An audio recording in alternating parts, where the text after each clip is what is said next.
Hello everyone, this is Biswajit Mondal. Welcome to vision WBCS।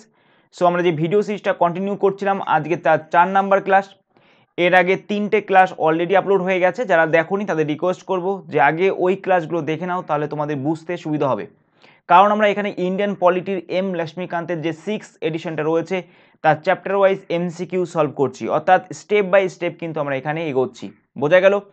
যারা একদমই আজকে নতুন ভিডিওটা দেখছো তাদের জাস্ট একটু বলে দিই, এটা একটা ভিডিও সিরিজ। এখানে টোটাল 50টা ভিডিও থাকবে এবং এই 50টা ভিডিও কিন্তু তোমাদের WBCS প্রিলিমস 2021 এর আগে কমপ্লিট করে দেওয়া হবে। প্রত্যেকটা কোশ্চেনের সঙ্গে আমি যা এক্সট্রা ইনফরমেশন বলে দিই এবং এই কোশ্চেনগুলো তোমরা যদি এখন থেকেই নোট করতে থাকো তোমাদের খাতাতে, তাহলে দেখবে এই সিরিজটা কমপ্লিট হওয়ার সাথে সাথে তোমাদের মিনিমাম 3500 কোশ্চেন কমপ্লিট হয়ে গেছে। ঠিক আছে? আর এটা হবেই। এই কোশ্চেনগুলো বিভিন্ন ইয়ারে কিন্তু বারবার রিপিট হচ্ছে। ঠিক আছে? বিভিন্ন পরীক্ষায় বারবার এসেছে। তোমাদের WBCS প্রিলিমসের প্রিভিয়াসের কোশ্চেন এসছে, মেন্সে এসছে, ইভেন আমি কিন্তু ইউপিএসসির প্রিলিমসেরও 2-1টা কোশ্চেন কিন্তু তুলে দিচ্ছি। তো সেক্ষেত্রে কিন্তু এই কোশ্চেনগুলো তোমাকে পরীক্ষায় কিন্তু ভীষণ সাহায্য করবে। যাই হোক, আমরা চলে যাবো আজকের চ্যাপ্টারে। প্রিয়াম্বেলের ব্যাপারটা নিয়ে আজকে আমাদের কোশ্চেন। ঠিক আছে? এর আগে আমরা 3টে ক্লাস করেছিলাম, হিস্টোরিক্যাল ব্যাকগ্রাউন্ড এবং কনস্টিটিউশনের ফিচার্সের ওপর। ঠিক আছে? তো সেক্ষেত্রে বলে দিই, তোমাদের যদি মনে হয় যে আরও কিছু ভিডিওর প্রয়োজন, সেক্ষেত্রে অবশ্যই কমেন্ট করবে, আমি ওই টপিকের ওপর ভিডিও নিয়ে আসবো। ক্লিয়ার? তবে আমার মনে হয় যে MCQতে আমরা সমস্ত কিছু কমপ্লিট করতে পারবো না। ঠিক আছে? সমস্ত অ্যাঙ্গেল থেকে কোশ্চেন করা সম্ভব না। তো সেক্ষেত্রে তোমরা থিওরি ক্লাসগুলো অবশ্যই পড়বে। ঠিক আছে? বোঝা গেল? কিন্তু যতটা সম্ভব আমি তোমাদের এর মধ্যে কভার করার চেষ্টা করব। তো যাই হোক, আজকে 5টা কোশ্চেন আছে ইজি, 2টো কোশ্চেন আছে মডারেট টাইপের এবং 3টে কোশ্চেন আছে ডিফিকাল্ট টাইপের। 8 থেকে 10 করতে পারলে ভাববে তোমরা এক্সেলেন্ট ক্যাটাগরির মধ্যে রয়েছো। ঠিক আছে? খুব ভালো পড়াশোনা চলছে তোমাদের। 6 থেকে 7 করলে বলবো গুড, বাট আর একটু ইম্প্রুভমেন্টের প্রয়োজন রয়েছে। 5 থেকে 6 এবং 4 থেকে 5-এর মধ্যে থাকলে বলবো তোমরা ডেঞ্জার জোনে রয়েছো। ক্লিয়ার? বোঝা গেল? তোমাদের হার্ডওয়ার্কের প্রয়োজন রয়েছে, কারণ আজকের কোশ্চেনগুলো তুলনামূলকভাবে সহজ। এরপর যদি তোমার 4-5 হয় বা এর মধ্যে তোমার স্কোর থাকে, তাহলে বলবো পড়ার প্যাটার্ন চেঞ্জ করো বা যেভাবে হোক এই নাম্বারটাকে এই 8-10-এ কনভার্ট করো। আদারওয়াইজ কিন্তু তোমরা পরীক্ষার হলে গিয়ে ভীষণ প্রবলেম ফেস করবে। ঠিক আছে? এই কোশ্চেনগুলো আমাদের হয়ে গেছিল। যারা দেখোনি তারা দেখে নিও। আজকে শুরু হবে 31 নম্বর কোশ্চেন থেকে, রাইট? 31 নম্বর কোশ্চেন থেকে, সরি,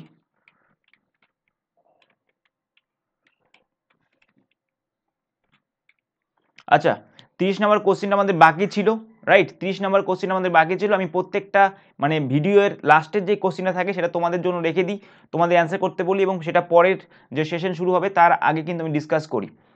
ঠিক আছে? তাহলে দেখো এইখানে কি বলা আছে, ইন হুডস report the idea of federation of states was first proposed. অর্থাৎ যে ফেডারেশনের যে আইডিয়াটা সেটা কোন রিপোর্টে প্রথম প্রপোজ করা হয়েছিল, প্রথম ঘোষণা করা হয়েছিল? কি হবে? তোমরা কি অ্যান্সার দিয়েছো একটু দেখে নিই। চঞ্চল বলছে মতিলাল নেহরু, একদম ঠিক বলছে। ঠিক আছে? এইদিকে গীতাঞ্জলি বলেছে মতিলাল নেহরু, একদম ঠিক বলেছে।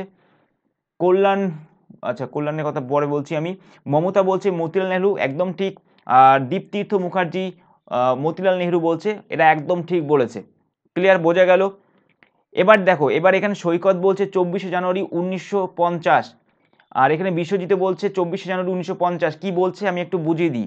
ব্যাপারটা হচ্ছে যে আগের দিন যেই কোশ্চেনটা ছিল জনগণ মন, অর্থাৎ ন্যাশনাল অ্যানথেম যেটা আমাদের, সেটা কবে অ্যাডপ্ট করা হয়েছিল কোশ্চেনটা ছিল। ঠিক আছে? এবার ওখানে যেহেতু কোশ্চেনটা খুব ইজি কোশ্চেন ছিল, আমি ভালো করে খেয়াল করিনি, কিন্তু ওখানে অপশন যেগুলো ছিল সমস্ত কিছুই ছিল 1947-এর। তো সেই জন্য আমি ভুলবশত 1947 বলে ফেলেছি। ঠিক আছে? তো ওটার রাইট অ্যান্সার হবে কি? ওর রাইট অ্যান্সার হবে 24শে জানুয়ারি 1950। এটা হবে রাইট অ্যান্সার। আমি বলেছিলাম 24শে জানুয়ারি 1947, এটা আমার বাই মিস্টেক ভুল হয়ে গেছে। ঠিক আছে? তো বিশ্বজিৎ এবং সৈকতকে থ্যাঙ্কস ভুলটা ধরিয়ে দেওয়ার জন্য। আমরা চলে যাবো আজকের ক্লাসে। আজকে অবশ্যই পার্ট কিন্তু 1 প্রিয়াম্বলের ক্লাস হবে, 4 নাম্বার ক্লাস। 31 নাম্বার কোশ্চেন থেকে শুরু করব, 40 নাম্বার পর্যন্ত আমরা আজকে ক্লাস করব। ঠিক আছে? প্রথম কোশ্চেনটা দেখো কি বলছে, preamble is a part of the constitution of India, is this statement.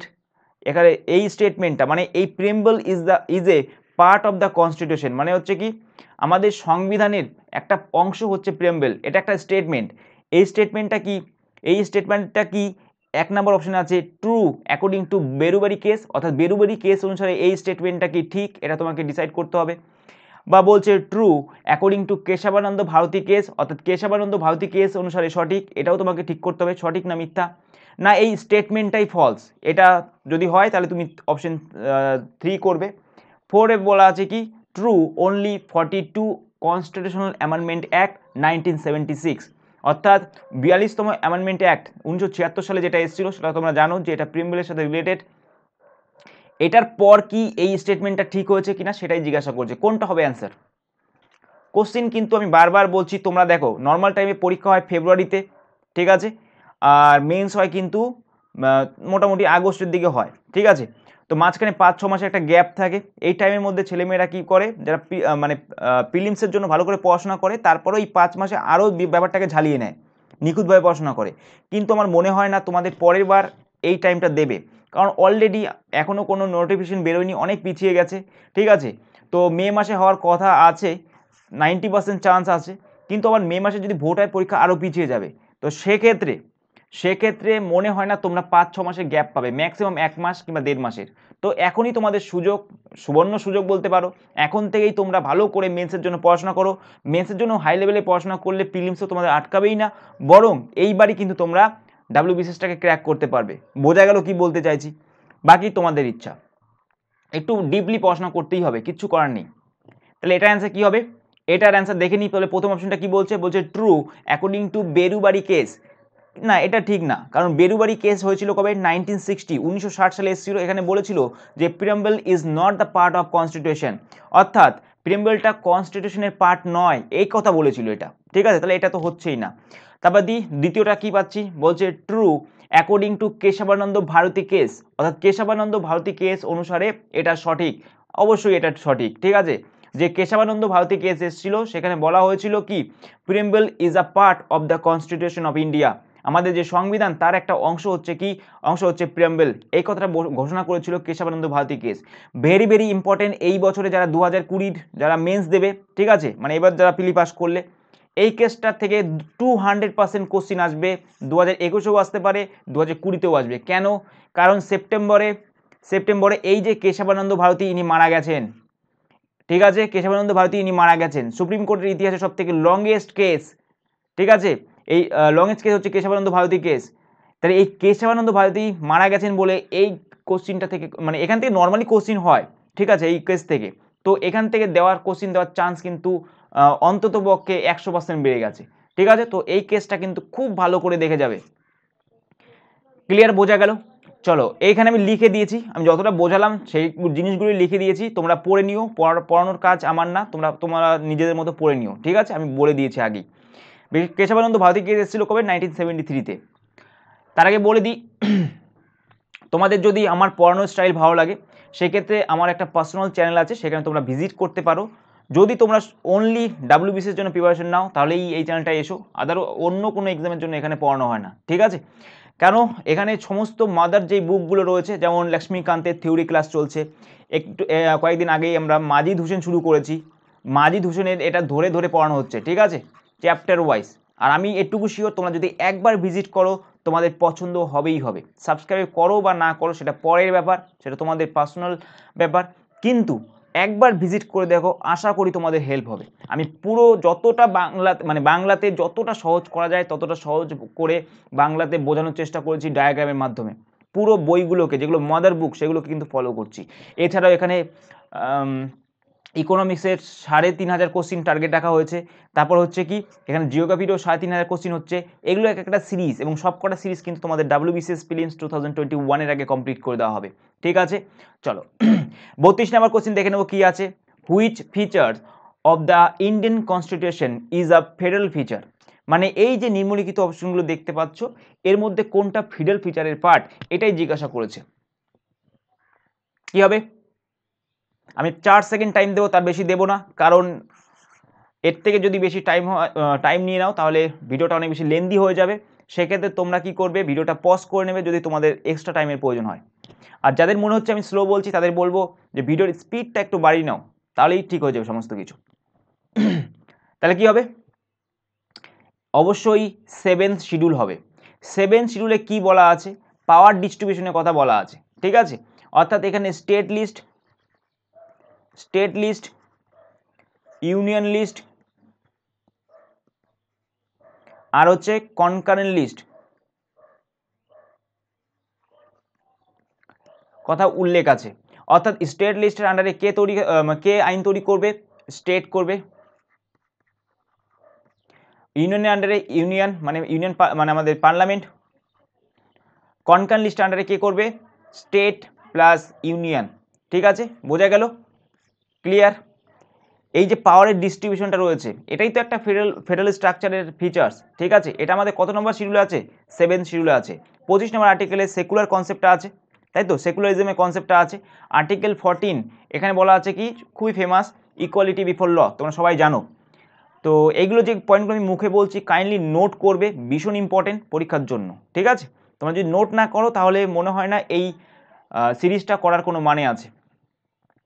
দেখো এবার ফেডারেল ফিচার্স মানে কি, এটা একটু বুঝিয়ে দিই, অনেকেই এই জিনিসটাকে বোঝে না ঠিকঠাক। ফেডারেল ফিচার্স মানে কি, আমাদের তার আগে তোমরা বলো যে আমাদের দেশের যে কনস্টিটিউশনটা সেখানে কি ধরনের ফিচার্সের কথা বলা হচ্ছে। সেখানে কিন্তু কোয়াসি ফেডারেলের কথা বলা হচ্ছে, কোয়াসি ফেডারেল স্ট্রাকচারের কথা বলা আছে, ঠিক আছে, বোঝা গেল। কোয়াসি ফেডারেলের কথা বলা আছে, তোমাদের একটু ভালোভাবে বুঝিয়ে দিই ব্যাপারটা। দুটো টাইপের হয়, একটা হচ্ছে কি ইউনিয়নটারি, ঠিক আছে, একটা হচ্ছে ইউনিটারি আরেকটা হচ্ছে কি, আরেকটা হচ্ছে তোমার ফেডারেল স্ট্রাকচার। দুটো হয়, দুটো টাইপের গভর্নমেন্ট হয়। একটা হচ্ছে ইউনিটারি মানে কি, ইউনিটারি মানে হচ্ছে যেখানে শুধুমাত্র একটাই পাওয়ার, মানে পাওয়ার শুধুমাত্র কাছে থাকবে, ইউনিয়নের হাতে থাকবে, আর কারো কাছে পাওয়ার থাকবে না, ঠিক আছে, তাকে ইউনিটারি পাওয়ার সিস্টেম বলবো বা ইউনিটারি স্ট্রাকচার বলবো, ঠিক আছে। আর এদিকে হচ্ছে কি, এদিকে হচ্ছে ফেডারেল মানে এখানে কি থাকবে, এখানে স্টেটের কাছেও পাওয়ার থাকবে প্লাস ইউনিয়নের কাছে পাওয়ার থাকবে। কিন্তু আমাদের দেশের যেই স্ট্রাকচারটা সেটা কীরকম, সেটা হচ্ছে কোয়াসি ফেডারেল মানে কি স্যার, এখানে ইউনিয়ন থাকবে প্লাস স্টেট তো থাকবেই, অবভিয়াসলি থাকবে, কিন্তু ইউনিয়নের হাতে সমস্ত পাওয়ার, মানে বেশিরভাগ পাওয়ারটা ইউনিয়নের হাতে থাকবে। অর্থাৎ যদি স্টেটের আন্ডারে কোনো রুলস তৈরি করতে হয়, মানে কোনো স্টেটে কোনো রুলস তৈরি করতে হয় কিসের সাথে, ন্যাশনাল ইন্টারেস্টের সাথে, ঠিক আছে, স্বার্থে, মানে জনস্বার্থে দেখা গেল কোনো একটা রুলস তৈরি করতে হবে, তখন ইউনিয়ন চাইলেই কিন্তু স্টেট লিস্টের আন্ডারে রুল তৈরি করতে পারে, বোঝা গেল, ক্লিয়ার। মানে বেশিরভাগ পাওয়ারটা আছে কার কাছে, ইউনিয়নের কাছে। তাছাড়াও স্টেট চাইলেই কিন্তু এই ইউনিয়ন থেকে আলাদা হতে পারবে না, বোঝা গেল। এখানে ইউনিয়নের পাওয়ারটাই কিন্তু এখানে অগ্রাধিকার পেয়েছে। তারপর সুপ্রিম কোর্ট, মানে আমাদের সুপ্রিম কোর্ট যদি কোনো জায়গায় কোনো রায় দেয়, সেটা সারা ভারতবর্ষেই সেটা হবে, ইমপ্লিমেন্ট হবে, ঠিক আছে। তো এই সমস্ত ফিচার্সের কথা ভেবেই এটাকে বলা হয় কোয়াসি ফেডারেল, ক্লিয়ার। এখানে অবশ্যই আমরা ফেডারেল মানে এখানে ইউনিয়নও আছে, স্টেটও আছে, কিন্তু ইউনিয়নের হাতে বেশি পাওয়ারটা রয়েছে, যার জন্য এটাকে বলা হয় কোয়াসি ফেডারেল স্ট্রাকচার, ক্লিয়ার, আশা করি ক্লিয়ার। দেখো যতটা সম্ভব আমি বলে দিচ্ছি, বাকিটা তোমাদের যদি বুঝতে হয় এখানে থিওরি করতে হবে, থিওরি ক্লাসগুলো করতে হবে, আর ধরে করাচ্ছি আমি, ঠিক আছে, তোমরা একবার হলে ভিজিট করে দেখতে পারো। তো যাই হোক, 33 নম্বর question, preamble did not have which of the following terms in the original constitution. এই নিচের যে টার্মগুলো বলছে, সেকুলার, ইন্টিগ্রিটি, এইগুলো বলছে যে অরিজিনাল কনস্টিটিউশন যেটা রয়েছে, আমাদের অরিজিনাল সংবিধান যেটা রয়েছে, এর মধ্যে কোনটা ছিল না, সেকুলার ছিল না, ইন্টিগ্রিটি ছিল না, দুটোই ছিল না, নান অফ দ্য অ্যাবাভ, কি হবে? আশা করি খুব ইজি কোশ্চিন, সবাই করতে পেরেছো। তাহলে অ্যান্সার কি হবে? অ্যান্সার হবে বোথ 1 and 2, ক্লিয়ার, বোঝা গেল। তার মানে সেকুলার আর ইন্টিগ্রিটি এই দুটো ছিল না, কিন্তু মনে রাখবে 3টে ওয়ার্ডকে কিন্তু পরবর্তীকালে অ্যাড করা হয়েছিল, 3টে ওয়ার্ড, দুটো ওয়ার্ড কিন্তু না, ক্লিয়ার, বোঝা গেল। আমি একটু পরে কোশ্চিন আছে তার জন্য আমি এখানে বোঝাচ্ছি না, কোশ্চিন যখন আসবে তখনই আমি তোমাদের বোঝাচ্ছি ব্যাপারটা, ঠিক আছে। তো যাই হোক, এখানে দেখো, এখানে আমি পয়েন্ট করে দিয়েছি, বলছে the preamble of India declare, আমাদের যে প্রিয়াম্বল সেটা কি বলছে, প্রিয়াম্বল বলছে India is a sovereign socialist secular Democratic Republic. এই যে ফর্মগুলো বললাম, এই ফর্মগুলো মানে sovereign, socialist, secular, Democratic, Republic, এইগুলো তোমাকে ক্রম অনুসারে বলতে হবে, একের পর যেরকম সাজানো আছে, মানে সোভারেন মানে 1, সোভারেনের পর তুমি বলবে সোশ্যালিস্ট, সেকুলার 3 নাম্বার, ডেমোক্রেটিক হচ্ছে 4 নাম্বার, রিপাবলিক হচ্ছে 5 নাম্বার, মানে ক্রম অনুসারে তোমাকে বলতে হবে। এর আগের বার একবার মানে মেন্সে কোশ্চেন এসেছিল, এগুলোকে সাজাতে দিয়েছিল, ঠিক আছে, এখানে উল্টো উল্টো পাল্টা থাকতে পারে, সোভারেনের পর সেকুলার ঢুকিয়ে দিতে পারে অপশনে, কিন্তু তখন করলে ওটা করলে ভুল হয়ে যাবে। তোমাকে পর পর গুছিয়ে করতে হবে, মানে সোভারেনের পর তোমাকে সোশ্যালিস্টই বলতে হবে, সোশ্যালিস্ট পর সেকুলার, সেকুলারের পর ডেমোক্রেটিক, ডেমোক্রেটিক পর রিপাবলিক। ক্লিয়ার? আশা করি বুঝতে পেরেছো। তারপর দেখো the word socialist, secular and integrity, এই তিনটে ওয়ার্ড, ঠিক আছে, একটু আগে যেটা বলছিলাম এটা লিখে দিয়েছি এখানে, সোশ্যালিস্ট, সেকুলার অ্যান্ড ইন্টিগ্রিটি, এই তিনটে ওয়ার্ডকে 42তম অ্যামেন্ডমেন্ট অ্যাক্ট 1976-এ কী করা হয়েছিল? অ্যাড করা হয়েছিল। ঠিক আছে, এই সংশোধনীটাকে কথা মানে তোমাদের প্রতিবার পড়তে হবে, ঠিক আছে, বারবার পড়তে হবে এই অ্যামেন্ডমেন্ট অ্যাক্টের কথা, 42তম অ্যামেন্ডমেন্ট অ্যাক্ট, যেখানে কি এটা খুব ভীষণ ইম্পর্টেন্ট একটা অ্যাক্ট, মানে অ্যামেন্ডমেন্ট অ্যাক্ট, এবং এর মাধ্যমে তিনটে ওয়ার্ডকে প্রিম্বেলে অ্যাড করা হয়েছিল, সোশ্যালিস্ট, সেকুলার আর হচ্ছে ইন্টিগ্রিটি। তোমাকে পরীক্ষায় এইভাবে কোশ্চেন দিতে পারে যে কটা ওয়ার্ডকে অ্যাড করা হয়েছিল, অপশন থাকবে 1, 2, 3, 4, বেশিরভাগ যারা একটু ভালো করে পড়াশোনা না করে তারা দুটো করে দেয়, ঠিক আছে, ইন্টিগ্রিটি কথা তারা ভুলেই যায়, সোশ্যালিস্ট আর সেকুলার কথা তারা ভাবে, ঠিক, কিন্তু এটা ভুল। তোমরা ইন্টিগ্রিটি দেখো, এখানে কিন্তু ইন্টিগ্রিটি লেখা নেই, কিন্তু ইন্টিগ্রিটিকে অ্যাড করা হয়েছিল, বোঝা যাচ্ছে কি? তার মানে কি এখানে তিনটে ওয়ার্ড হবে, ঠিক আছে, তার মানে তিনটে ওয়ার্ডকে অ্যাড করা হয়েছিল, সোশ্যালিস্ট, সেকুলার আর হচ্ছে ইন্টিগ্রিটি। এখানে লেখা না থাকলেও কিন্তু এই ওয়ার্ডটাকে, ইন্টিগ্রিটি ওয়ার্ডটাকে কিন্তু অ্যাড করা হয়েছিল, মাথায় রাখবে ভালো করে। 34 নম্বর কোশ্চেন দেখো, হোয়াট ডাজ প্রিম্বেল মিনস, প্রিম্বেল কথার অর্থ কি? প্রিম্বেল কথার অর্থ কি? এই কোশ্চেনটা আমি এটা দিয়ে এই জন্যই দিয়েছি যাতে প্রিম্বেল জিনিসটা কি সেটা তোমাদের বোঝানো যায়, ঠিক আছে। তাহলে কি হবে, এটার অ্যান্সার আগে বলে দাও, তবে আমি বলছি, আশা করি হয়ে গেছে। তাহলে অ্যান্সার হবে, যারা করেছো introductory part of the constitution, একদম ঠিক, ইন্ট্রোডাক্টরি পার্ট মানে মুখবন্ত বলা হয় বাংলায়, ঠিক আছে।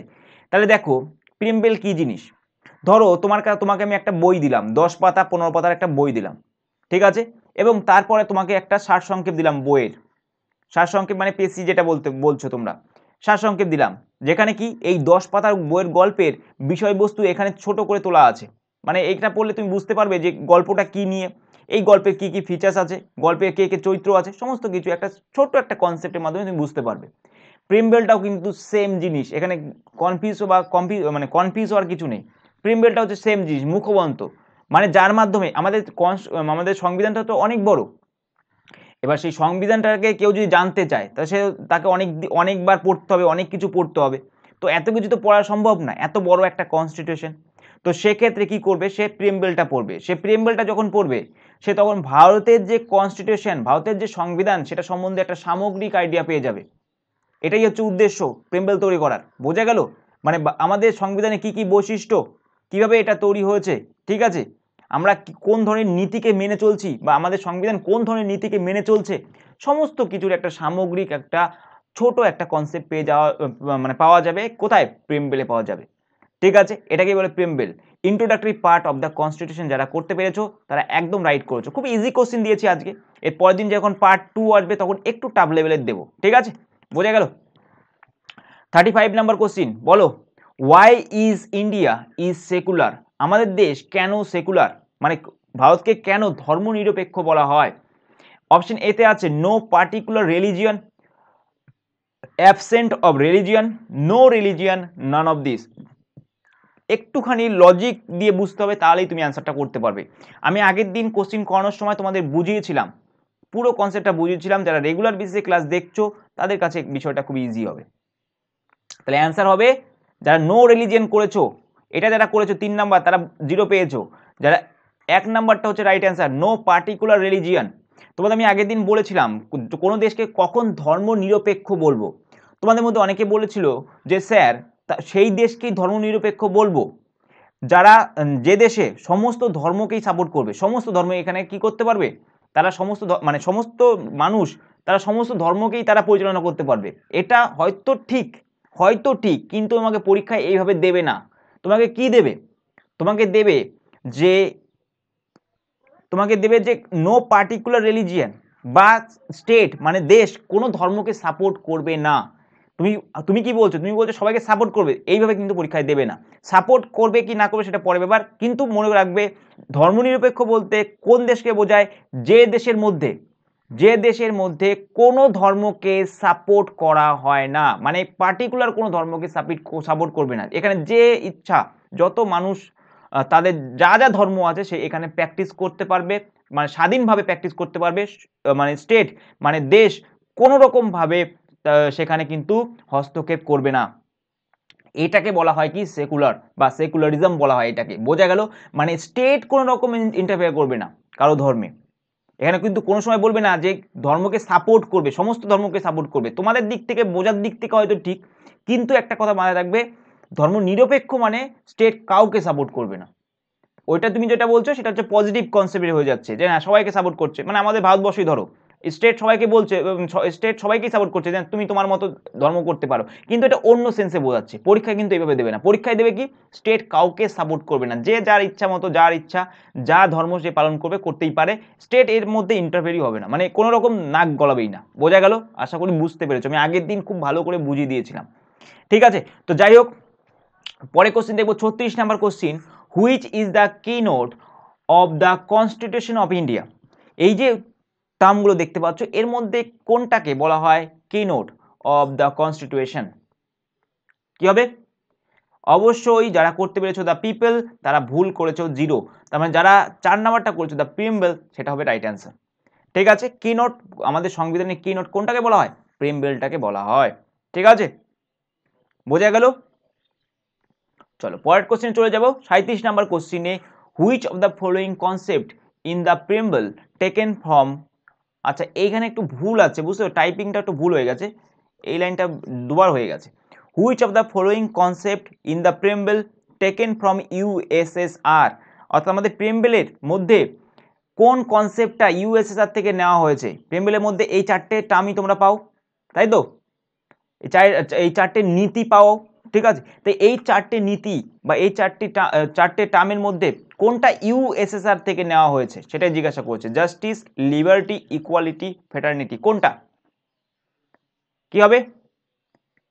ভেরি ভেরি ইম্পর্টেন্ট, পরীক্ষায় তুলে তুলে দেবে এগুলো, ডিরেক্ট বলে দেবে ইকুয়ালিটির কনসেপ্ট কোন দেশ থেকে নেওয়া হয়েছে, ফ্রেটার্নিটির কনসেপ্ট কোথা থেকে নেওয়া হয়েছে। এগুলোই তো মেন আমাদের প্রিম্বলের মেন জিনিস। তাহলে অ্যান্সার কি হবে? অ্যান্সার হবে জাস্টিস। যারা জাস্টিস করতে পেরেছো তারা একদম রাইট অ্যান্সার করেছো। ঠিক আছে, বোঝা গেল? তাহলে ইউএসএসআর থেকে কোনটা নেওয়া হয়েছিল? জাস্টিসের কনসেপ্টটা নেওয়া হয়েছিল। বাকি যেই 3টে কনসেপ্ট দেখতে পাচ্ছ 2, 3, 4, এই 3টে কনসেপ্ট কোথা থেকে নেওয়া হয়েছে? 3টে কনসেপ্ট নেওয়া হয়েছে ফ্রান্স থেকে। ক্লিয়ার? আশা করি ক্লিয়ার। বুঝতে পেরেছো? আমি এখানে লিখে দিয়েছি, এখানে জাস্টিস মানে কোন কোন জাস্টিসকে বোঝাচ্ছে?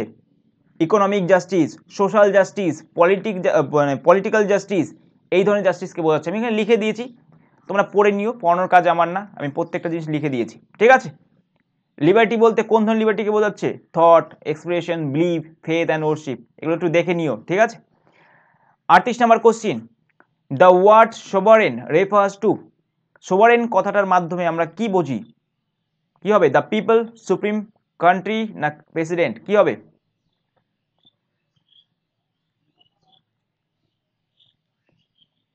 একটু ভালোভাবে না পড়লে এই অ্যান্সার করতে পারবে না। কি হবে? অ্যান্সার হবে যারা পিপল করেছো তারা ভুল করেছো। ঠিক আছে, 0।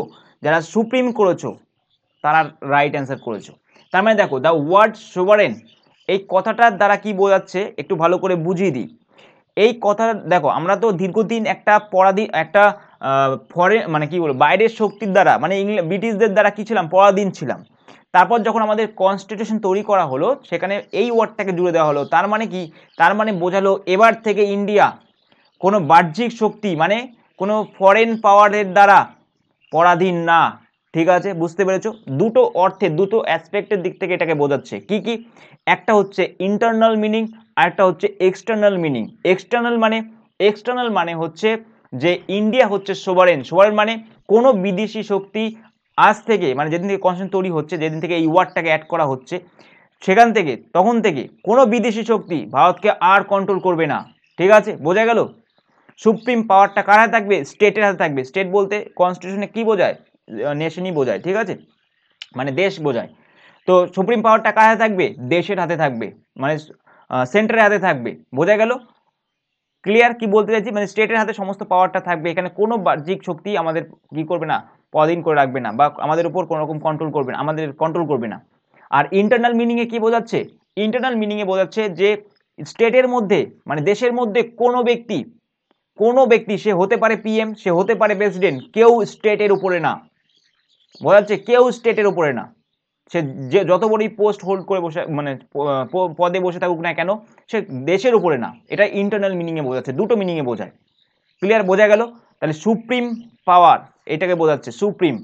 সুপারিন কথার অর্থ হচ্ছে কি? সুপ্রিম। আশা করি তোমাদের ক্লিয়ার। 39 নম্বর কোশ্চেনটা বলবে, the language of the preamble of the constitution has been borrowed from the constitution of, অর্থাৎ যে প্রিম্বলের যে ভাষাটা সেটা আমরা কোথা থেকে নিয়েছি বলো? USA, UK, France, south Africa. কি হবে রাইট অ্যান্সার?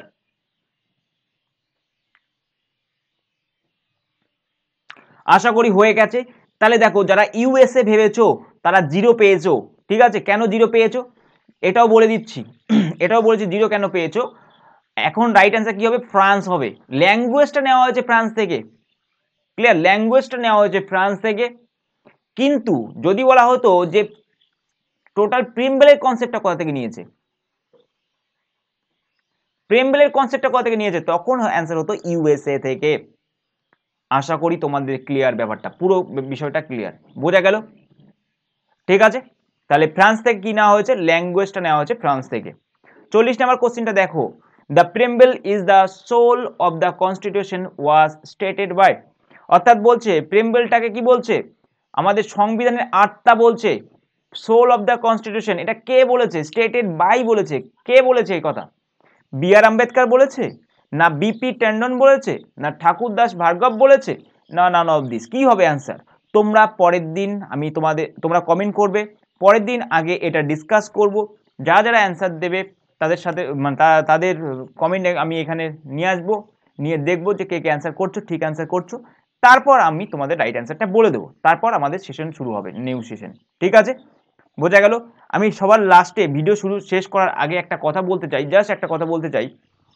কিছু স্টুডেন্ট আছে যারা আমাকে এসএমএস করেছিল ফেসবুকে যে স্যার আমি গ্রামের ছেলে, তো আমি সেক্ষেত্রে বাংলায় পড়াশোনা করছি, কোনো প্রবলেম আছে? তো অবশ্যই প্রবলেম আছে। ঠিক আছে? কিছু ছেলে মানে অনেকে আমি দেখলাম কয়েকদিন ধরেই করছে, আমি যতদিন ধরে বলছি যে ইংলিশে পড়ো, তো তাদের বলে দিই, তোমরা প্রিলিমস তোমরা বাংলায় দিচ্ছ, ঠিক আছে, কোনো সমস্যা নেই, বেঙ্গলিতে হচ্ছে প্রিলিমস, কিন্তু মেন্স যেই এক্সামটা সেটা কিন্তু ইংলিশেই হয়, সেখানে কোশ্চিন সমস্ত কিছু ইংলিশেই পাবে, বাংলার কোনো সিন নেই সেখানে। এটা একটা ফাঁদ বলতে পারো। কাদের জন্য ফাঁদ? এই ফাঁদটা হচ্ছে গ্রাম বাংলার ছেলে মেয়েদের জন্য ফাঁদ, যারা সারা জীবন বাংলা ভাষা নিয়ে পড়াশোনা করে এসছে। আমি প্রথম দিন থেকে বলে এসেছি, বাংলা ভাষা নিয়ে পড়াশোনা করছো, ঠিক আছে, কোনো ভাষার সাহায্যে কারো মেরিট বোঝা যায় না। প্রচুর ছেলেমেয়েরা আছে যাদের মাথায় প্রচণ্ড বুদ্ধি আছে, কিন্তু একটা কারণে তারা সিভিল সার্ভিস থেকে পিছিয়ে আছে। সেটা কি? সেটা তাদের ভাষা, মিডিয়াম। ঠিক আছে? তোমরা দেখো, এটা নিয়ে কেন কেউ আন্দোলন করছেন আমি জানি না। ব্যাপারটা হচ্ছে বাংলায় করলে ইংলিশে করতে হবে পুরোটা, নাহলে বাংলায় করতে হবে। ঠিক আছে? প্রিলিমসটা বাংলায় দিচ্ছে, মানে অনেক ছেলেমেয়েরা বাংলায় পড়ে প্রিলিমসটা দিচ্ছে, পাস করে যাচ্ছে। কিন্তু তখন ওরা যখন মেন্সে বসছে তখন আর বাংলায় কোশ্চেন দেখতে পাচ্ছে না, সমস্ত কিছু ইংলিশে। বিশেষ করে সায়েন্সের 3টে subject, chemistry, physics, biology, economics, math, GI, ঠিক আছে, ইভেন ভূগোলও, এমন কিছু টার্ম আছে যে টার্মগুলো তোমরা কোনোদিনও শুনোইনি। ঠিক আছে? মানে যারা বাংলায় পড়াশোনা করছো অবশ্যই তাদের কথাই বলছি। বাংলায় পড়াশোনা করলে তুমি এই জানা জিনিস তুমি সেই বিষয়ে হাজার পারদর্শী হতে পারো। ঠিক আছে? তুমি সেই বিষয়ে মাস্টার হতে পারো। তুমি বাংলায় পড়াশোনা করেছো, তুমি ইংলিশে দিলে তুমি সেটা করতে পারবে না, কারণ তুমি টার্মটা জানো না। তোমাকে সাহায্য করার জন্য তোমাকে কেউ বলে দেবে না, তখন স্যারও বলবে না, তোমার পাশে বন্ধুও বলবে না। ঠিক আছে? তো সেক্ষেত্রে বারবার বলছি, প্রথম দিন থেকেই যাদের টার্গেট আছে না সিভিল সার্ভেন্ট হবে, তারা কিন্তু প্রথম থেকে ইংলিশে পড়ো। এমন টিচারদের মানে কাছে পড়ো যারা তোমাকে বাংলাতেই বোঝাবে, কিন্তু সমস্ত নোট জিনিসপত্র সমস্ত কিছু ইংলিশেই দেবে। বোঝা গেল? ক্লিয়ার? বোঝা গেল? তো সেক্ষেত্রে তোমরা 3-4 মাসের পর দেখবে তোমার তো তখন আর বাংলা ভালো লাগবে না, তখন তোমরা ইংলিশেই পড়বে। আর তুমি একটা সিভিল সার্ভেন্ট হবে, তোমার এটুকু তো জানা উচিত ইংলিশ মোটামুটি যেগুলো। কারণ দেখো, তুমি বাংলায় পড়ে গেলে তুমি 200 পেয়ে গেলে, প্রিলিমসে পাস করে গেলে, ঠিক আছে, 200 পেলে, তুমি মেন্সে গিয়ে তুমি পড়ে গেছো, তুমি বায়োলজিতে তুমি পিএইচডি করেছো, ঠিক আছে, তুমি বাংলা ভাষা নিয়ে করেছো, আমি জাস্ট বোঝানোর সূত্রে বলছি, বাংলাতে পড়েছো সবসময়, তাহলে সেক্ষেত্রে কি হবে? তুমি বাংলাতে করেছো, যেটা তুমি জানো যে অনুচক্রিকার সংখ্যা কত মানবদেহে, সেই অনুচক্রিকার সংখ্যা তোমাকে যদি জিজ্ঞাসা করা ইংলিশে, আমি শিওর তুমি টার্মটা জানবে না। প্ল্যাটিলেট মানে বলা হয়, প্ল্যাটিলেটের কথা অর্থ হচ্ছে কি অনুচক্রিকা। তোমাকে যখন জিজ্ঞাসা করবে তুমি বলবে এটা আবার কি জিনিস। তো সেই জন্য কিন্তু প্রথম থেকেই বাংলা মানে ইংলিশে পড়াশোনা করো যদি টার্গেট থাকে WBCS, আর না হলে তো কিছু করারই নেই, যা ইচ্ছা তাই করতে পারো। ঠিক আছে, তো যাই হোক, এই ছিল আজকে আমাদের ভিডিও। Thanks for watching. আর যদি আমার এই ভিডিওটা ভালো লাগে তাহলে সেক্ষেত্রে তোমরা অবশ্যই চ্যানেলটাকে সাবস্ক্রাইব করে নেবে, আর আমার যে চ্যানেলটার কথা বললাম সেটা অবশ্যই একবার হলেও ভিজিট করবে। ঠিক আছে, চলো, থ্যাংক ইউ।